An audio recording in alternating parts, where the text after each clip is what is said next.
Welcome to the deep dive. We sift through information, find the core insights, and help you get properly informed. Today we're looking at an animal often seen as, well, the perfect, easy pet for kids, the rabbit. Yeah, you see them in storybooks, cartoons, always cute, always cuddly. Exactly, but the reality, it's quite different, more complex, but also, honestly, pretty fascinating. So our mission today is to really unpack what it actually means to bring a rabbit into your family, especially with kids involved.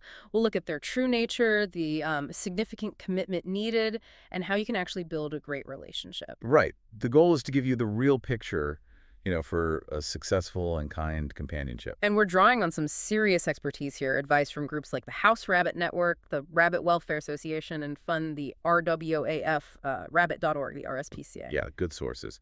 So let's get past the fluffy myths and dive into the real rabbit. Okay, so where do we start? That image of the classroom pet maybe lives a year or two, or just something easy to scoop up. That's the common idea, yeah. But the sources, they immediately tell a different story, so much more nuanced. What's the absolute core thing we need to understand first? The absolute starting point. Rabbits are prey animals. That changes everything. Prey animals, meaning? Meaning they're naturally quite timid, shy, easily stressed out. They need quiet environments. Their whole biology is built around this. Their bones, incredibly fragile. Fragile how? Like, they can get badly injured just from being handled a bit awkwardly. They can even, get this, break their own backs trying to escape if they feel threatened when picked up. Wow, okay. It's instinct. Think about it. Hawks, owls, they attack from above. So being lifted off the ground, terrifying for a rabbit. And a scared rabbit might bite or scratch purely out of fear. That completely reframes it, doesn't it? They're not small dogs or cats. Different wiring altogether. Totally different. So with that prey instinct, how does that affect their personality and how they, communicate? Are they just quiet? Oh, not at all. That's what's so interesting. They're actually really intelligent, inquisitive creatures. Loads of individual personality. You just need to learn their language. Their language, like body language. Exactly. For instance, if a rabbit sort of bows its head down low, Yeah. that's saying, okay, I'm being submissive, please pet me. Or groom me if it's another rabbit. Okay, that's cool. What else? Well, sometimes you might see them shaking or vibrating a bit. People often think it's fear. But it's not. Usually it just means they're hot. Ah, good to know. And I've seen videos. They do these amazing leaps and sort of dashes. Binkies and zoomies. Binkies and zoomies. Yeah, binkies are those crazy, happy midair twists and kicks. Zoomies are just super fast running fits. It's basically them resetting their nervous system. It's a sign they feel safe and happy. A really joyful thing to see. Like a full body happy dance. Love it. Any other quirky communication things? Loads. Chattering their teeth softly. That's like purring. Contentment. Keep petting. Okay, chattering good. But grinding their teeth, that's bad. That usually means pain. Often they'll be still, eyes squinted. That's a get help now signal. Right. Urgent. Then there's the flop. They just throw themselves onto their side, look like they've collapsed. Sounds alarming. It looks it, but it's pure relaxation. Means they feel totally safe and secure. And very rarely you might hear this little clucking sound. Clucking. Like a chicken.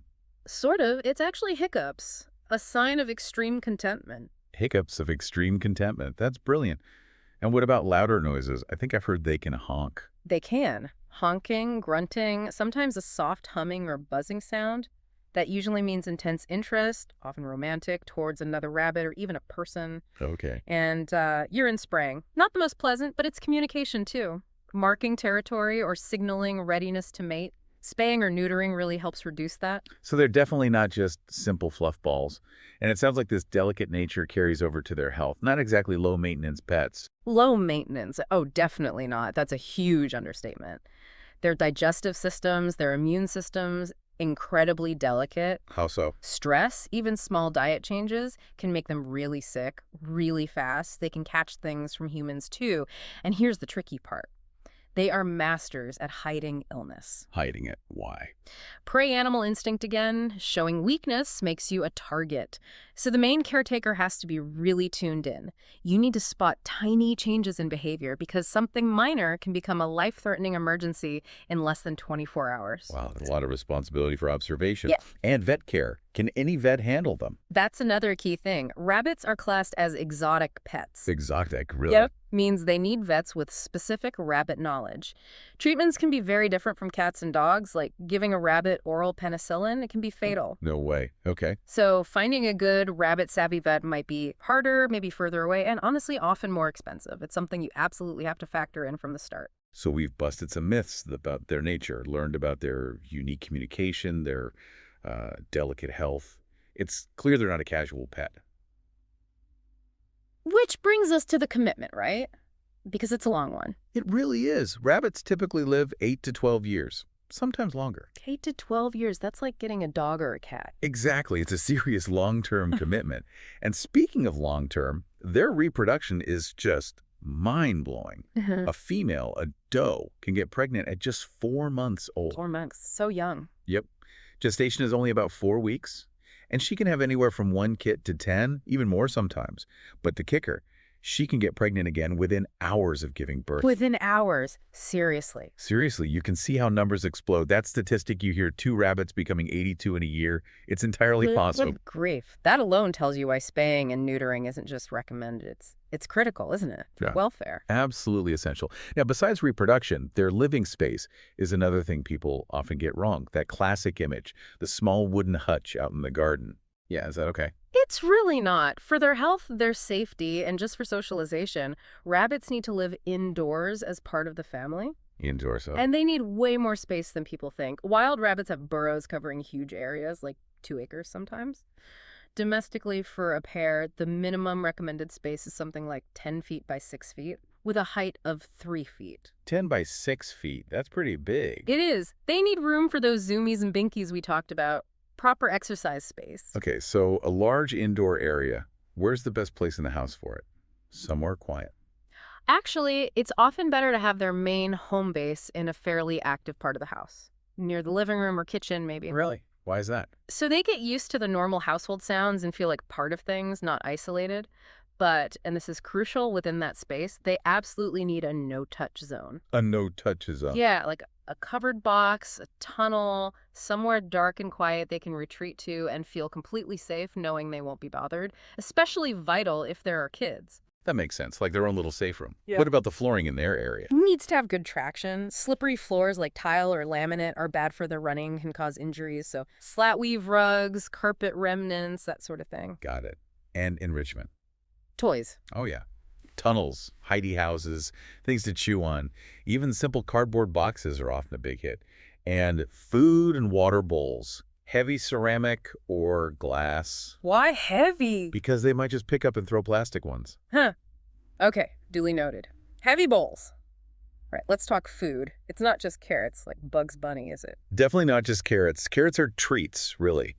The absolute cornerstone of their diet, like 85% of it, should be hay.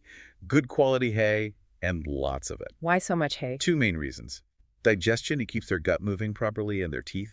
Rabbit teeth grow continuously, about 3 millimeters weak. Chewing hay wears them down naturally. You should give them a bundle of hay at least as big as they are every single day. A rabbit-sized bundle of hay daily. Okay, what makes up the rest? About 10% should be fresh, leafy green vegetables and herbs. Think variety, maybe 5 or 6 different types each day. Things like spinach, celery leaves, kale, broccoli greens, herbs like parsley, mint, rosemary, dandelion leaves. Introduce new ones slowly, though. Okay, 10% greens. What's the last 5%? That's for good quality pellets or nuggets, just a small amount. And again, root veg like carrots and fruits like apple. Only occasional treats, they're high in sugar. And what should we absolutely avoid? The muesli-style mixes, those colorful ones with different bits, avoid them completely. Why are they so bad? They encourage selective feeding rabbits pick out the sugary bits, which leads to dental problems, digestive upset, obesity. They're really detrimental. Stick to uniform pellets if you use them. And any diet change needs to be super gradual, over weeks. Got it. Gradual changes. And water. Constant, fresh, clean water. And a heavy ceramic bowl is usually better than a bottle, allows for a more natural drinking posture. Makes sense. Now, you mentioned digestion. I heard something weird about their droppings. Like, there are 2 kinds. Ah, yes. That often surprises people. They produce the normal, hard, dry pellets that's waste. But they also produce softer, darker, clustered pellets called cacotrophs. Cacotrophs. Yeah. And here's the thing. They eat them directly from their back end. They eat their own droppings. Well, these specific ones. Cacotrophs are packed with nutrients and microbes from their digestive system. Eating them is essential for getting all the goodness out of their food. It's called cacotrophy. If you start seeing lots of these soft droppings uneaten or stuck to their fur, it can signal a dietary or health issue. Fascinating. Okay, so we've covered their physical needs, housing, diet. What about their social lives? Are they happy alone? Generally, no. Rabbits are highly social animals. They really thrive with the companionship of another rabbit. Unless there's a specific medical reason advised by a vet, they shouldn't live alone. So getting a pair is better. Much better, usually. Bonded pairs keep each other company, groom each other, provide comfort. They're often happier and less stressed. Adopting an already bonded pair is fantastic because you save 2 lives and the rescue has already done the hard work of pairing them up. Okay, that's really good to know. So, complex, social, long-lived animals with very specific needs. This naturally leads us to the big question for many. Rabbits and children. That storybook image, ideal kid's pet, sounds like the reality is quite different. It really is. The sources are very clear on this. It's unrealistic and frankly unfair to expect a child, no matter the age, to be the primary or sole caretaker for a rabbit. Why unfair? Because rabbits are so sensitive. Sensitive to routine changes, sensitive to noise, and as we said, brilliant at hiding illness. Kids, even well-meaning older kids, often miss those subtle signs that something's wrong. So the message is, if you're thinking about getting a rabbit for your family, The rabbit has to be the adult's pet, first and foremost. Your enthusiasm, your knowledge, your commitment for that 8, 10, 12 years, that's what matters. right, if the adult isn't genuinely prepared and excited for that level of responsibility. And then, honestly, a stuffed animal is a better choice. We want to teach kids responsibility, sure, but the best way is by modeling it yourself, not by delegating tasks and then getting frustrated. That's a really key distinction, modeling versus delegating. Yeah. Okay, besides the adult commitment, does the child's personality matter? Or their age? Hugely. A child who's naturally calm, gentle, quiet, cooperative, that's a much better fit than a child who's very loud, very active, maybe a bit boisterous or physically impulsive. That energy can really stress a rabbit out. And age. Is there a minimum age usually recommended? Most sources suggest rabbits are rarely a good fit for kids under 7. Younger children often have that natural exuberance, that desire to grab and hold and cuddle tightly. Which is exactly what rabbits tend to dislike and fear. Precisely. And a very busy household, lots of coming and going, frequent noisy visitors, maybe also not the ideal environment. They do better with a bit more calm and predictability. Okay, so let's say a family, adults fully committed, decides a rabbit is right for them and they have children. What are the practical rules? The bunny rules for interaction. Right. These need to be taught clearly and consistently. Rule number 1, gentle petting. How do you teach that? Show the child how. Guide their hand, flat hand, or maybe the back of the hand to stroke gently over the rabbit's head, ears, upper back. No grabbing fur. And keep it short, 5 minutes max, then give the rabbit a break. Short, calm, supervised petting. Got it. What's rule 2? Respect their space. Teach kids that if the rabbit hops away or goes into its hidey house or cage, leave it alone. How do you explain that to a child? You interpret for them, oh look, he's gone for a snack, or he needs a little nap now. Explain that chasing them or banging on their enclosure is scary for them. Makes sense. Rule 3. Hygiene. Simple one.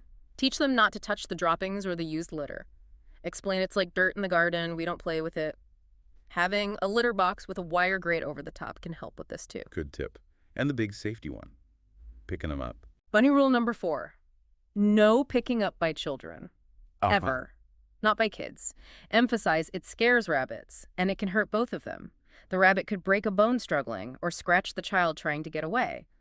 Handling is an adult-only job for necessary care like grooming or health checks. Okay. So adult handle, kids don't pick up. How else can kids interact safely? Help them understand the positive behaviors, like, listen, he's clicking his teeth, he likes you petting him. Or, look, he tossed his toy, he wants to play. If a scratch does happen, stay calm, explain why it happened, maybe the child moved too fast, and show the better way again, and always redirect loud, boisterous play away from the rabbit's area. So it really boils down to constant close supervision, especially with younger kids. Absolutely. And involve them in care in safe ways, filling the hay rack, changing the water bowl, but don't make it a forced chore they resent. Make it part of caring together. And ensuring that safe zone. Crucial. A place the rabbit can always retreat to. And if you have guests over, especially lots of kids for a party, it's often kindest to keep the rabbit safely in a quiet, separate room away from the commotion. This whole deep dive really underlines what a big decision getting a rabbit is. So if someone does decide it's right, after all this consideration, adoption seems like the way to go, doesn't it? Oh, absolutely. It's such a critical point. Rabbits are, sadly, the third most abandoned pet in the UK, right behind dogs and cats. Third most. Wow. Why so many? Overbreeding, impulse buys, especially around Easter. Sadly, people getting them without understanding the commitment we just spent all this time talking about. Rescues are just overflowing. So adopting is literally helping with that crisis. Exactly. You're giving a deserving rabbit a second chance. Plus, there are huge benefits for the adopter. Most rescue rabbits, they're already neutered or spayed, already vaccinated, often against serious things like RHDV2. What's that? Rabbit hemorrhagic disease virus type 2. It's nasty, often fatal, so having that vaccination done is a big plus. They've usually had a health check too. Saves you initial costs and worry. And rescues know the rabbits, right? They do. They often do personality assessments. They can help match you with a rabbit or ideally a bonded pair whose temperament suits your family, even considering children. It makes for a much better, more successful adoption. And it just feels like the right thing to do, ethically. It really is. You're supporting welfare-focused care, not fueling the cycle of breeding and abandonment. It's the responsible choice. Speaking of responsibility, let's touch on the finances. Because all these specific needs, the housing, the vet care, the food, it adds up, right? They aren't cheap pets. Definitely not cheap. You've got initial costs, a decent indoor pen setup, maybe $75, $100, could be more. Spaying a female, that can be anywhere from, say, $65 up to $400, depending on your area and vet. Neutering a male, maybe $45 to $300. Okay, significant startup costs. What about ongoing?